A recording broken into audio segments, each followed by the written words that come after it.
In the year 1302, the poet Dante Alighieri was exiled from his beloved Florence. Banned from his home, separated from his family, he wandered Italy in bitter exile.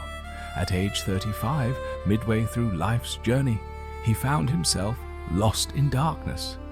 So, he wrote a vision, a journey through the depths of hell itself. Not just to understand sin, but to confront his own demons and the corruption he had witnessed.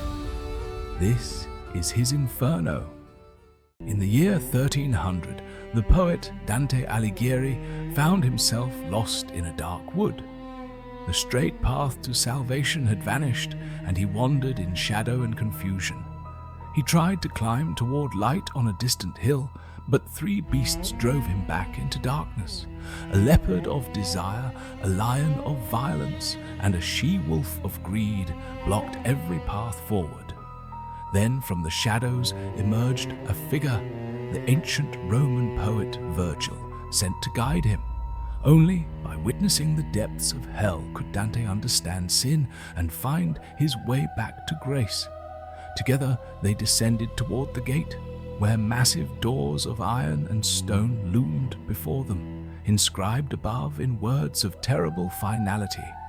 Through me the way into the suffering city, through me the way to eternal pain, through me the way among the lost people. Abandon all hope, ye who enter here. The gates opened, and they crossed into the damned realm.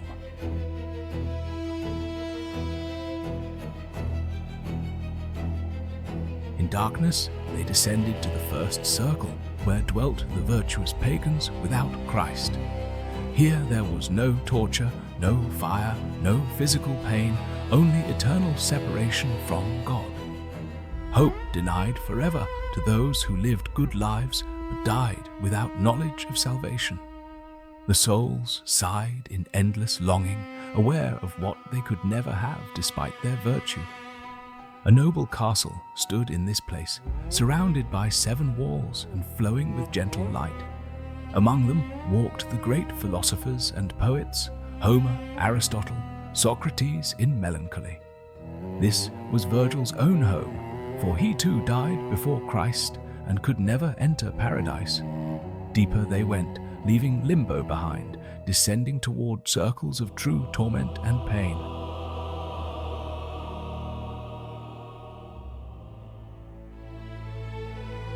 At the entrance to the second circle stood Minos, the infernal judge with his coiling tail.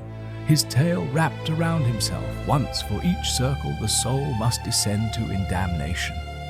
Beyond him raged a violent storm without end, punishing those who surrendered reason to lust and desire.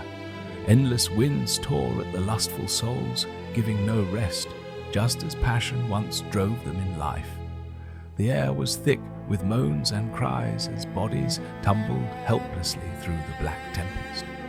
2 souls spun together in the wind, Paolo and Francesca, which were killed for their forbidden passion. They had read of Lancelot's love and could resist no more, and her husband struck them down. Lust led them to one death, and now as one to eternal suffering together in the storm's cruel embrace.